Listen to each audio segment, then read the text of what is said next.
All right, we are on the home stretch. So I'm packing my things, and midwinter 2017, um, at sort of a crossroads in my life. And if you've been following this video series from the beginning, we've gone through a number of them, both in terms of relationships, projects, and professional endeavors, as well as physical homes, locations where I've lived. My cats are about to play, so I'm just going to let it roll. Um, got a new kitten. His name is Bodhi. So,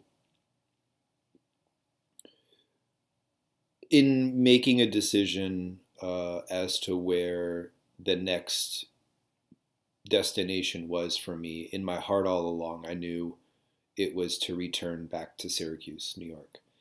And that was for a number of reasons.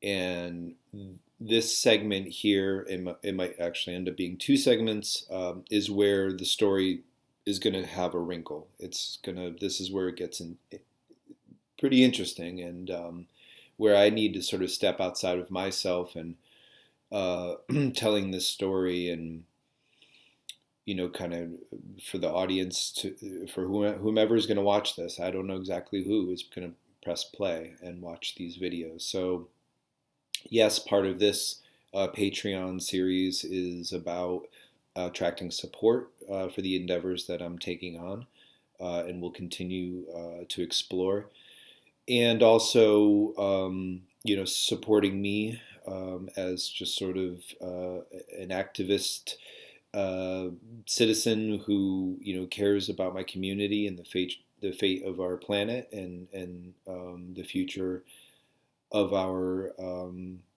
everybody's welfare. And I'm just trying to do my little part.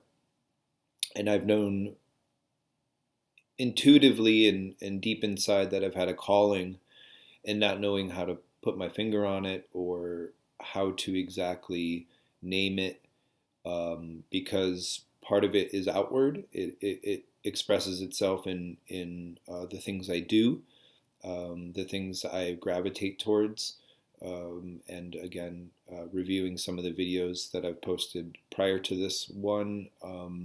The ventures and enterprises, if you want to call it that I actually work to manifest, taking an idea and bringing some people around it, bringing some energy around it, bringing some resources around it, and getting it up off the ground.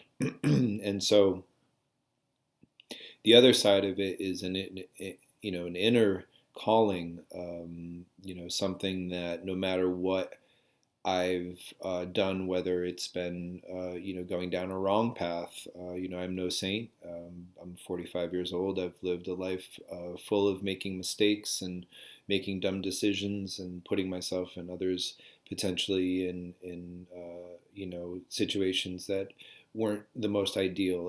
And I'd like to think I've learned from that and learned from those experiences, and that I'm venturing into maybe the second half of my life uh, with a new and deeper understanding of sort of all of our interconnectedness, and how my actions and my behaviors affect others, and how it comes back around, and will kick you in the ass one way or the other. So we put good things out, good things come back. It's pretty simple. We lead with our heart, which is a magnet, which is pulsating in frequency with our universe and everything in it.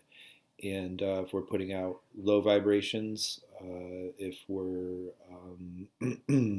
not in a good state mentally and emotionally, we're going to put out and attract sort of the darker end of the spectrum in terms of vibrations and energies and entities, if you want to go down that path. And the converse is true as well. So the higher we lift ourselves up, both physically with good health, good diet, exercise, and everything you could imagine. Somebody would consult you to physically take care of your body, and of course emotionally and spiritually, and even physiologically, the chemistry of our body, and just sort of all the inner space, our fascia and our,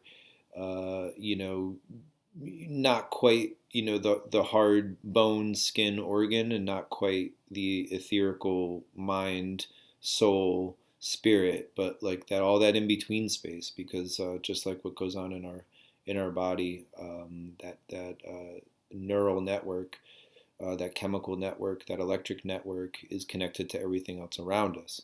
So, um, you know, coming back to Syracuse was something I knew deep in my heart was going to happen. It was something that I didn't necessarily plan to happen at the time, but circumstances led uh, to them unfolding as such. So I'm going to pause this video and start the next with probably the wackiest segment that you'll hear from this series, at least up until uh, this point.